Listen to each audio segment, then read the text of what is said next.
살아계신 하나님, 세상 모든 것이 무너져서 의지할 것이 아무것도 없을 때 많은 주님의 사랑하는 백성들이 말씀을 의지하고 어둠의 시기를 이겨냈습니다.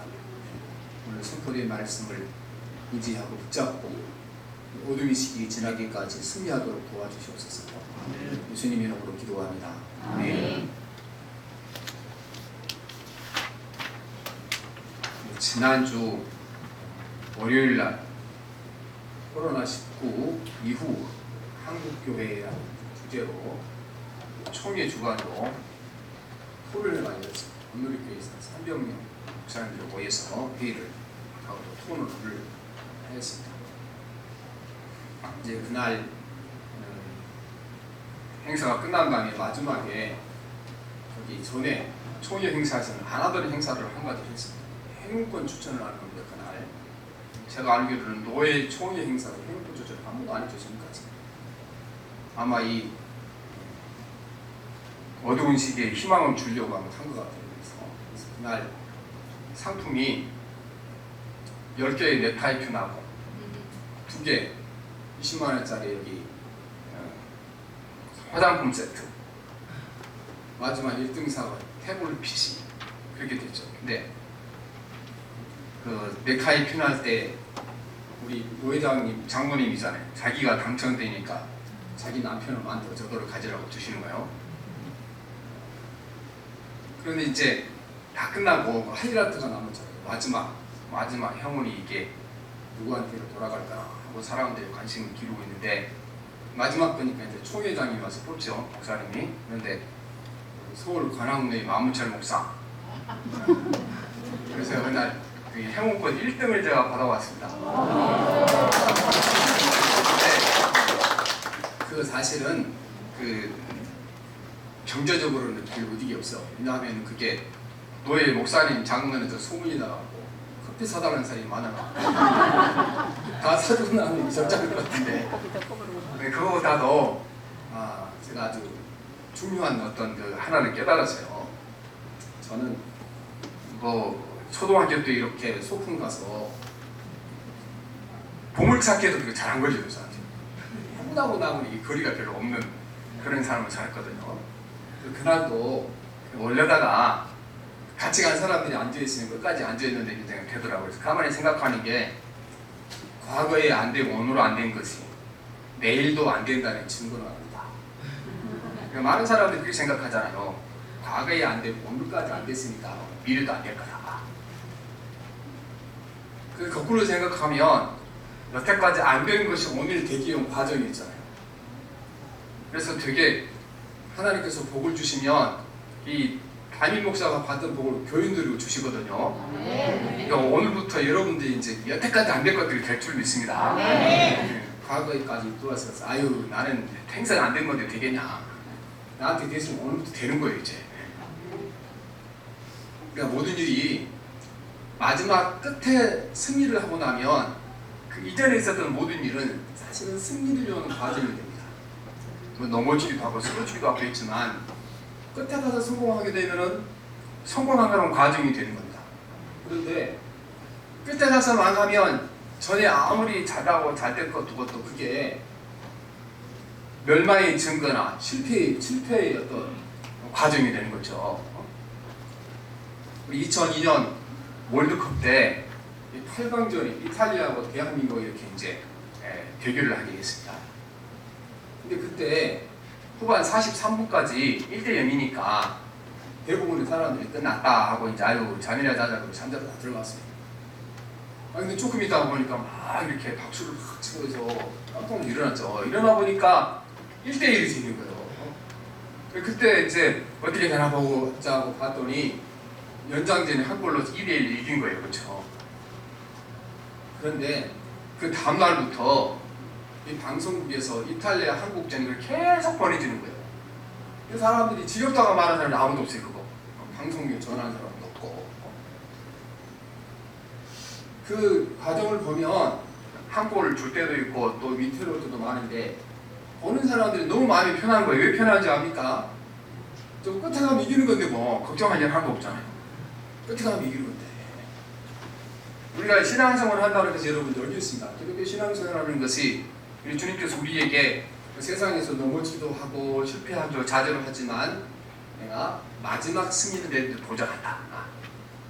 주님께서 우리에게 마지막 승리를 보장하셨기 때문에 우리가 예수님 안에 있는 이상 저와 여러분이나 어떤 역경을 당하는지 어떤 실패를 겪었든지 어떤 절망을 겪었든지 끝에 가서는 뭐가 되겠습니까?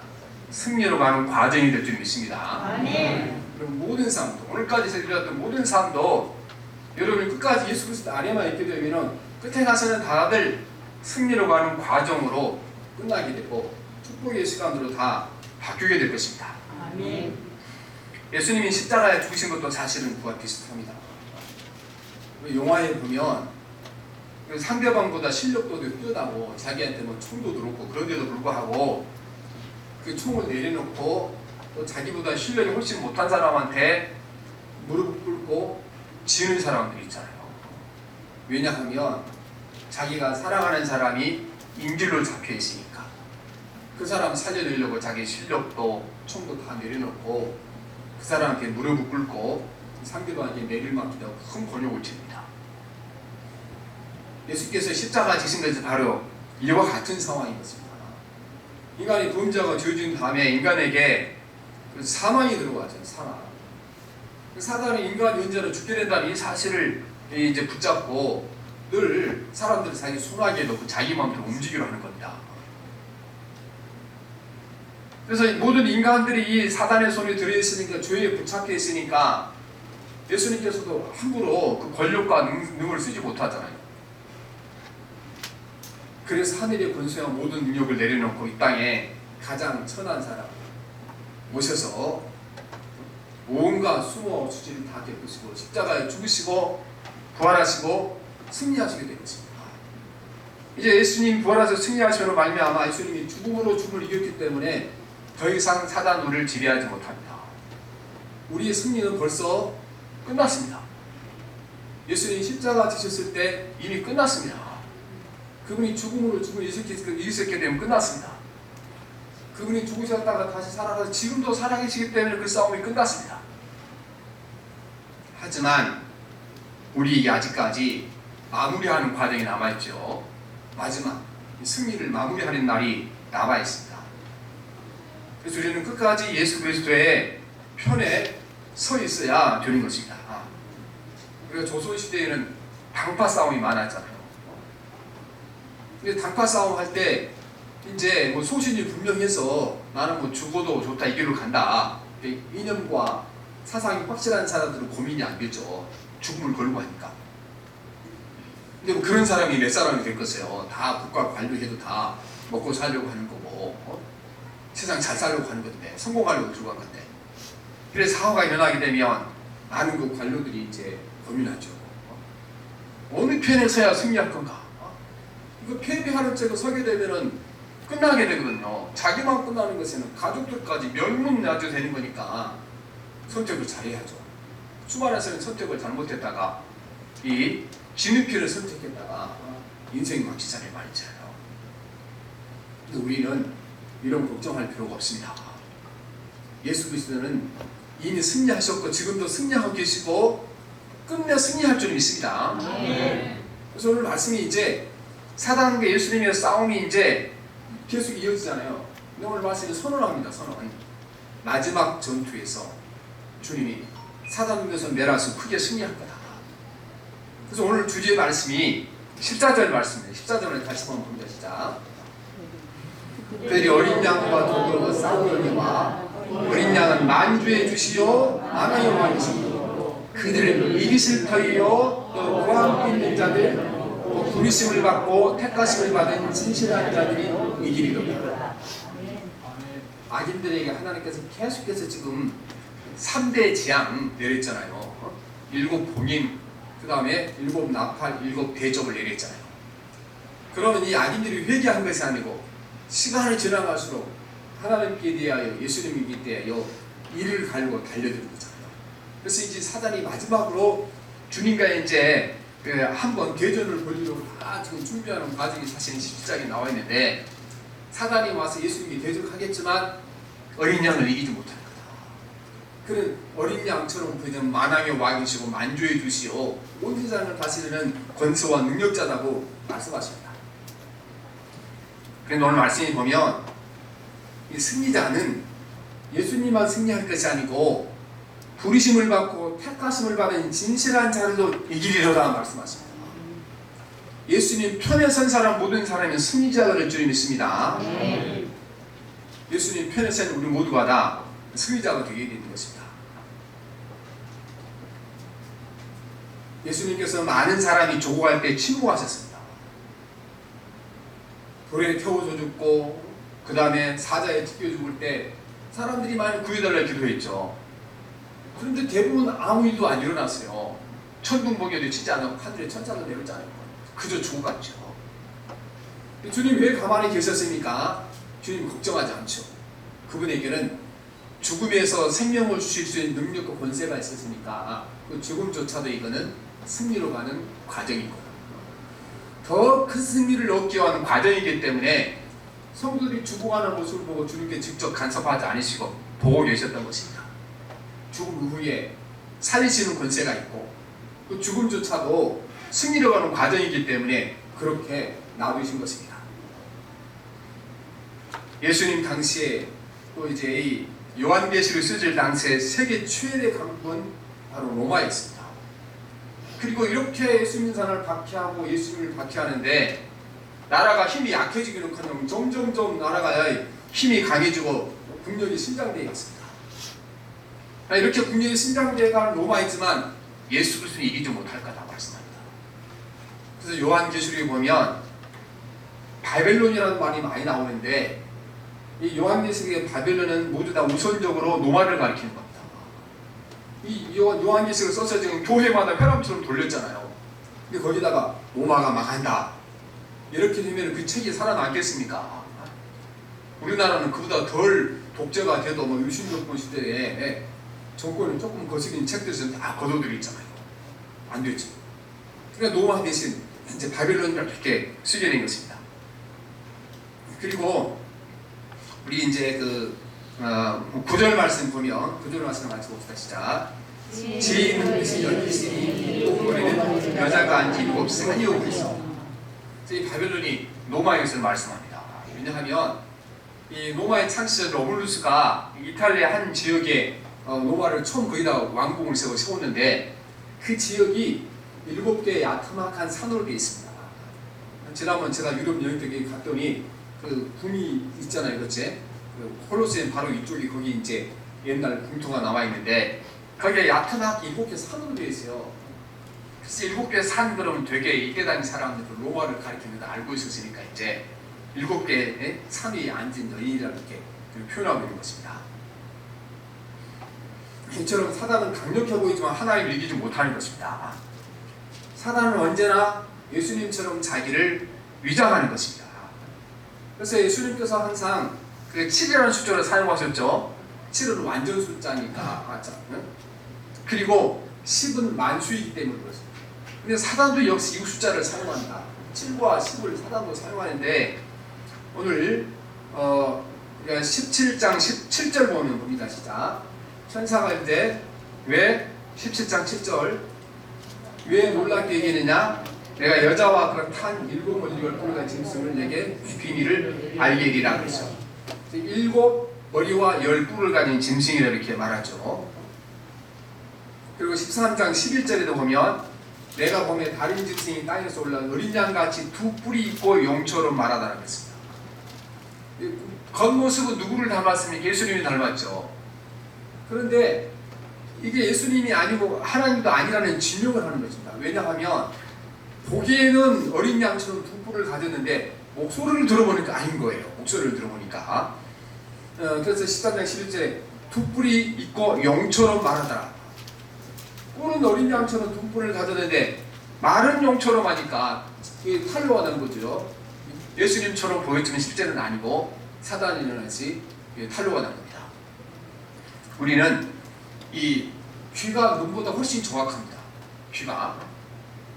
그래서 그 야곱이 자기 아버지 이삭을 속이기 위하여 손에다가 염소토를 메고 이제 아버지 찾아갔잖아요. 그때 이삭이 귀는 속지 않았어요. 촉감은 속았지만. 그래서 아니 목소리는 야곱의 목소리를 어떻게 손이 에서의 손인지 모르겠구나. 결국 속아 넘어갔잖아요. 그렇죠? 그래서 이 예수님처럼 보이려고 노력하지만 사단이 결국은 예수님은 아니죠. 건포승 그래서 주님의 권세와 능력이 비교하지 못한다는 것입니다. 그 다음에 보면 하나님은 또 예수님은 자신을 표현할 때 이렇게 표현합니다. 요한계시록 1장 8절에 보면 주 하나님이 나는 알파와 오메가라. 이제도 있었고 전에도 있었고 장차 올 자요 전능한 자 하시더라. 이 하나님은 이제도 있었고 전에도 있었고 장차 과거와 현재 미래 연속적으로 살아계신 영원하신 분이죠. 그런데 오늘 사단의 실체를 보면 영원하지 못합니다. 17장 8절에 보면 내가 본 짐승은 전에는 있었다가 지금은 없으나 장차 무저기로부터 올라와 멸망으로 들어갈 자니 땅에 사는 자들로서 창세후로 그 이름이 생명체에 기록되지 못한 자들이 이전에 있었다가 지금은 없으나 장차 나올 짐승을 보고 놀랍게 여기리라. 예수님께서는 이전에 있었고 지금도 있었고 장차도 있는데 사단은 이전에 있으나 지금은 없죠. 잠깐 나타나겠지만 잠깐 나타났다가 다시 멸망의 것으로 돌아가리라. 11절에 보면 17장 11절에 전에 있었다가 지금 없어진 짐승이 8째 왕이니 7중에 속한 자는 그가 멸망으로 들어가리라. 전에 있었지만 지금은 없고 잠시 또 나타나겠지만 결국 끝에 가서 다시 멸망의 자리에 들어가리라. 이렇게 사단을 표방하고 있는 것입니다. 그래서 사단이 절대로 예수님처럼 될 수 없고 하나님의 권세는 가질 수 없지만 그러나 땅에 있는 사람에게 사단의 권세는 놀라운 겁니다. 땅에 있는 사람들에게는. 그래서 많은 사람들이 이 짐승을 보고 놀랍게 여기리라 그렇게 말씀합니다. 8절에 지금으로서는 장차 나올 짐승을 보고 사람들을 놀랍게 여기리라 말씀하십니다. 놀라운 점 때문에 많은 사람들이 예수님 편에 서기보다는 사단의 편에 서기를 좋아하는 것입니다. 결국은 끝내는 예수께서 승리하시겠지만 사단은 끝내는 멸망하잖아요. 그러면 사단을 따르는 사람은 세상에 살아가는 동안 성공할 수 있죠. 권세도 명예도 올 수 있죠. 로마가 번성했던 것처럼. 하지만 그 모든 성공의 과정은 결국 어디로 가는 과정입니까? 멸망으로 가는 과정이요. 패배로 가는 과정이 있습니다. 이 땅에 살아가는 동안 그래서 하나님 믿지 않는 그들과 부자도 될 수 있고 명예도 될 수 있고 위대한 일을 할 수 있습니다. 하지만 예수 없이 얻은 것은 그 뒤에 사단이 존재하고 반드시 그 멸망으로 끝날 것이고 그들은 멸망으로 가는 과정이 될 것입니다. 미국의 유명한 팝송 가수 가운데 위트니 휴스턴이라는 사람이 있죠. 아주 전설적인 음악가고 노래를 굉장히 잘합니다. 이분이 원래 복음찬송 가수였어요. 우리나라 소양처럼. 너무 복음찬송을 잘하니까 이제 세상 노래를 부르게 됐죠.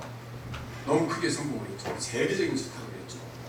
지금도 여러분 음악방송 들어보면요, 거의 모든 방송에 하루에 한 번 정도 나올 정도 이게 유명한 가수가 이 사람이에요. 그런데 세상적으로 크게 성공하면서 이분이 하나님 잃어버렸죠. 성가대 출신 가수인데 하나님 잃어버리고 그 공허감을 채우기 위해 마약하고 세상적으로 이렇게 살아가고 결국은 이제 마지막으로 마약 중독 때문에 아주 비극적인 끝을 낸 겁니다. 이분이 그렇게 세계적으로 화려하게 이렇게 성공할 때 사실은 어디로 향하고 있었습니까? 지금 멸망을 향하고 마지막 비극적인 삶을 향해 지금 그 과정을 가고 있는 것입니다. 그래서 오늘 눈앞에 예수님 없이 모든 것이 작던 것이 아닌 것입니다. 이분이 부른 노래 중에 유명한 노래가 이제 I have nothing이라고 있거든요. 나는 아무것도 아니다. 근데 그 뒤에가 이제 노래 가사 중에 If we don't you, 당신이 없으면 나는 아무것도 아니다. 그 당신 예수님이 돼서 얼마나 좋았겠어요. 근데 그거 세상 노래하는 거니까 연인이 없으면 아무것도 아니다 그런 뜻이죠. 물론 노래를 가사를 자기가 만든 거 아니죠.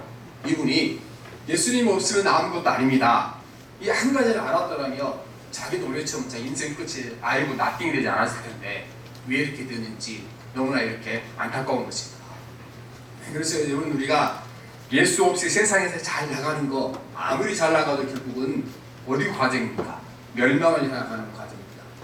비극적인 인생의 끝을 향하는 과정인 줄 믿습니다. 그러나 예수 편에 선 사람들은 오늘 내가 피하고 절망하고 좌절하고 나락으로 떨어졌다 할지라도 그 과정이 승리로 하는 과정인 것입니다. 왜냐하면 최종적인 승리를 주님께서 보장하셨기 때문에 그렇습니다. 내가 승리한 것이 아닌 것입니다. 이미 승리하신 주님 편에 서는 걸로 우리가 승리자 편에 속하게 되고 승리자가 될 것입니다. 주님이 부활을 승리하심으로 말미암아 모든 불행과 수치와 고난을 이기셨는데 우리 주님께서 이 땅에 오셔서 정말 굴욕적인 삶을 살았잖아요. 세상이 태어나자마자 지명수배자 되었잖아요. 지명수배자. 태어나자마자 주명수배자들 세롯을 쫓아오니까 이집트로 도망갔다가 다시 나사렛에서 와서 목수이 되어서 목수일 배우다가 하나님을 한다고 나서는 다 목수의 아들이라고 사람들을 무시하고 그 다음에 그 민족의 지도자인 제사장과 서기관들이 잡아다가 십자가에 못 박도록 내주게 되고 얼굴에 침뱉음을 당하시고 뺨을 맞으시고 세상에 이런 굴욕적인 삶이 어디 있습니까? 그러나 그분이 십자가에 죽으시고 승리하시고 부활하시니까 그 모든 과정이 어떤 과정이 됐습니까? 승리로 가는 과정일 뿐이었던 것입니다. 오늘 여러분 우리가 황여 내 죄와 내 틀림없는 잘못 때문에 나에게 이렇게 지난날 슬픔과 모든 좌절과 절망이 왔다 할지라도 오늘부터 예수님 편에 서시면 지난날의 슬비와 실패와 좌절과 절망도 결국은 승리로 가는 과정이 될 줄 믿습니다. 승리로 가는 과정인 것입니다. 그래서 여러분 내가 주님 오늘부터 주님 편에 서겠습니다. 주님의 승리가 내 승리가 될 줄 믿습니다. 이렇게 살아갈 때 모든 오늘까지 겪었던 좌절과 절망과 실패는 다 승리를 가는 과정이 될 줄 믿습니다. 그래서 여러분 이제 우리가 지난날 과거를 승리로 하지 못하겠지만 오늘 이 시간 이후로 내 인생의 지난날 오늘까지 있었던 모든 좌절과 절망은 승리를 가는 과정으로 만드셔야 됩니다. 방법은 너무나 간단합니다. 예수님 편에 서 계셔야 되는 것입니다. 예수님 편에 서 계시는 것이 쉬운 것 같지만 쉽지 않습니다. 왜냐하면 예수님 편에 서게 되면은 현실적으로 눈앞에서 이득을 이렇게 손해볼 때가 너무나 많이 있습니다. 예수님 편에 서려는 사람들은 예수님이 당하셨던 굴욕과 또 고통과 수치를 방해할 때가 많이 있는 것입니다. 우리가 성경 말씀 가운데 이제 서로 모순된 말씀이 많이 있습니다. 근데 모순된 말씀, 대표적인 말씀 중에 하나가 이제 로마서 10장 9절과 마태복음 7장 21절입니다. 로마서 10장 9절 이렇게 기록이 되어 있습니다. 내가 만일 내 입으로 예수를 주로 시인하며 또 하나님께서 그를 죽은 자 가운데서 살리신 것을 내 마음에 믿으면 구원을 받으리라. 예수님이 주님이십니다. 입으로 말만 하면 구원받는다는 말씀이잖아요. 그런데 마태복음 7장 21절에 보면 예수님께서 또 다른 말씀하셨어요. 나더러 주여 주여 하는 자마다 다 천국에 들어갈 것이 아니오 다만 하늘에 계신 아버지 뜻대로 행하는 자라에 들어가리라 그랬습니다. 분명히 사도 바울은 예수님을 주님이라고 부르는 자는 다 구원받는다 그랬는데 예수님께서는 주여 주여 하는 자마다 구원받지 못한다 이렇게 말씀하잖아요. 이것은 사도 바울이 이 말씀을 기록해서 당시의 상황을 봐야 되는 것입니다. 근데 많은 예수 믿는 사람들이 이제 그 재판장 앞에 서게 되면 재판장이 다 재판하기 전에 한마디 다 했습니다. 지난날 예수를 주라고 부른 거 오늘 다 용서해 줄 테니까 여기 여러 증인들 앞에서 내가 오늘부터는 내 주님이 예수님이 아니고 로마 황제고 주님입니다. 한마디만 하면 집에 간다. 그래서 많은 교인들 가운데 그렇게 한 사람이 있었죠. 집에 가면 자식도 먹여 살려야 되고 여러 가지 할 일도 많고 죽음이 두렵기도 하고. 그러나 많은 사람들은 예수님은 나의 주님입니다. 로마 황제가 나의 주님이 아니고 예수님이 나의 주님입니다. 로마서를 쓸 당시 예수님이 주님입니다. 이 말을 하려면 목숨을 내버려야 돼요. 생명이 왔다 갔다 하는 거예요. 세상에 자기 목숨 걸고 거짓말할 사람이 어디 있어요? 자기 목숨이 걸려있는데 거짓말할 사람 어디 있어요? 그래서 이 사도 바울이 이 말씀을 쓸 당시에는 거짓말로 자기 눈앞에 이득을 위하여 예수님이 주님입니다. 이렇게 말할 상황이 아니었다는 거죠. 예수님이 주님이다 말하면 그건 죽음이니까. 이때 당시에는 그래서 자기 눈앞에 이득을 위하여 거짓말로 예수님은 주님입니다. 이렇게 고백할 상황이 아니에요. 그래서 사도 바울은 예수를 주님이라고 부르는 자는 구원을 받으리라 이렇게 말씀하셨고, 예수님이 말씀하실 때까지는 그 상황은 아니니까 자기 세상적인 이득을 위해서 예수가 주님이다 거짓말 할 수 있는 상황이 된 겁니다. 그래 뭐 여러분이나 저나 여러 번 들었던 말씀이지만 그 귀한 말씀도 이제 반복이 될 필요가 있는 것입니다. 이때 이 폴리카비라는 유명한 그 감독이 있었죠. 오늘같이 목사님이죠. 84세 법원에 잡혀간 거예요. 가서 이제 잡혀갔는데 그때 너무나 유명하신 분이니까 거기 관리 중에 높은 한 분이 그 이제 피고석에 앉아있는데 살짝 찾아온 겁니다. 찾아와서 이제 감독님 이렇게 연세도 드셨는데 사실 우리도 당신을 죽이는 것이 너무 가슴 아픕니다. 그러니까 여기서 예수님이 주님이 아니고 노마 형제가 주님입니다 한마디 하시고 그냥 집에 가셔서 가서 예수님이 주님이고 노마 형제가 주님 아닙니다 그럼 될 것 아니요. 그렇게 하시죠. 그랬더니 이 노 감독이 하는 얘기가, 내가 84년 지금까지 살았는데 한 번도 주님 나를 부인하지 않았는데 내가 어떻게 주님을 모른다고 부인할 수 있냐. 그리고 이제 화형을 당해서 그분이 돌아가셨죠. 그래서 저는 주님 편에 선다는 것은 여러분 간단한 게 아니에요. 단순한 게 아니에요. 그러니까 주님의 승리가 내 승리가 되는 거예요. 주님의 승리가 내 승리가 되는 것이, 주님 편에 서는 것이 그만큼 어렵기 때문에 주님의 승리가 내 승리가 되는 것입니다. 초대교회에 많은 사람이 주님 편에 섰다가 사단의 편에 되돌아선 사람이 많았습니다. 그래서 히브리서를 기록한 히브리서 기자는 6장 4절 6절에 보면 한 번 빛을 받고 하늘의 은사를 맛보고 성령에 참여한 바 되고 하나님의 선한 말씀과 내세의 능력을 맛보고도 타락한 자들은 다시 새롭게 하여 회개할 수 없나니 이는 그들이 하나님의 아들을 다시 십자가에 못 박아 드러내놓고 욕되게 함이라. 이렇게 해서 이제 교육자를 위하여 경고를 하고 있는 것입니다. 오늘 저와 여러분이 살아오면서 지금도 힘들고 지난을 생각해보면 내가 생각해는 내가 부끄러운 일이 얼마나 많이 있습니까? 그리고 땅을 치고 후회할 일이 얼마나 많이 있습니까? 그때 그렇게 안 했어야 되는데, 여러분 모든 과거의 실패와 후회와 또 하나님 앞에 잘못한 것까지 오늘 내가 목숨을 내걸고 어떤 상황 어떤 순간에도 주님 편에 서시게 되면 우리 마지막 승리가 보장될 줄 믿습니다. 마지막 승리가 보장된 사람에게는 지난 과거의 모든 실패와 좌절은 승리를 가는 과정일 뿐인 것입니다. 그래서 오늘까지 여러분 겪었던 모든 삶의 실패와 좌절과 절망과 그 눈물이 승리의 과정으로 수화되는 복된 날이 이루어지시길 바랍니다. 기도하겠습니다. 살아계신 하나님 아버지, 우리 주님께서 마지막 날 이미 승리하셨고 지금도 승리자로 계시고 마지막 날 완벽한 승리가 이루어질 줄 믿습니다. 예수 편의 선자들에게 주님의 승리, 우리의 승리라고 말씀하셨습니다. 하나님, 이 땅에 살아간 우리 약하고 부족하여 넘어지기도 하고 쓰러지기도 하고 오늘까지 우리 인생을 돌아다 보면 하나님 아버지 땅을 치고 후회할 일 많고 너무나 부끄러운 일 많습니다. 그러나 우리가 최종적으로 승리하며 이 모든 과정이 승리로 가는 과정이 될 줄 믿습니다. 오늘부터 주님 편에 굳게 서서 하나님 아버지 우리 인생의 모든 실패와 좌절과 절망이 승리로 가는 과정을 따르는 사실을 깨닫게 도와주시옵시고 우리 남은 생에 축복이 되게 해서 복되게 하여 주시옵시고 하나님 아버지 어느 때 어떤 순간에도 주님 편에 서게 도와주시고 예수님 편에 사는 저들이 되게 하여 주시옵소서. 예수님 이름으로 기도합니다. 아멘.